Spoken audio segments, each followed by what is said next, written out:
ay rated SPG. Striktong patnubay at gabay ng magulang ang kailangan. Maaaring may masiselang tema, lengguwahe, karahasan, sexual, horror o droga na hindi angkop sa mga bata.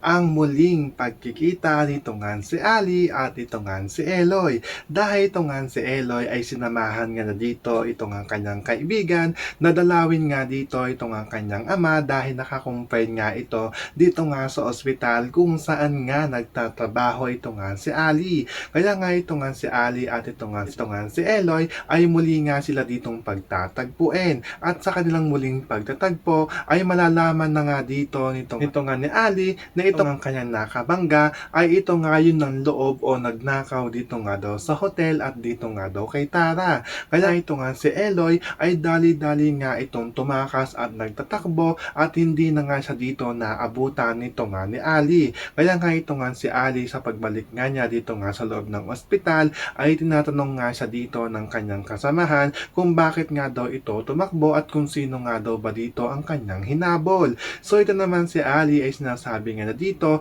na yung hinabol nga daw na dito ay yun nga daw yung nagnakaw dito nga daw sa hotel at sigurado nga siya dito. Kaya naman ay ito nga si Ali ay makakatanggap nga ito ng mensahe galing nga dito nga kay Bert. Binanggit nga dito nito nga ni Bert na meron nga daw sang ipapadala dito nga daw kay Ali at ikakagulat naman dito at ikakasaya nito nga ni Ali dahil ito nga kanilang litrato nito nga ni Bert na nagsaselfie nga sila dito nga sa isang hotel ay dito nga nahagip ito nga daw lalaking nagnakaw dito nga daw sa hotel. Kaya sinum in pa nga na dito ito nga litrato pero blurred nga dito. At habang nag-uusap nga dito ito nga si Ali at ang kanyang katrabaho ay nadinig naman dito nito nga ni Eloy ang kanilang pag-uusap. Kaya dito kinabahan na nga ito nga si Eloy dahil meron nga daw ebidensya na makakapagturo kung sino nga daw ito nga daw nagloob dito nga daw sa hotel. So pakakaabangan nga natin dito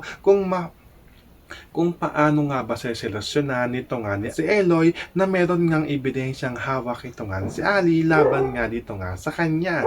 Yan ang ating mga pakakatutukan at pakakaabangan dito nga lang sa Too Good to Be True.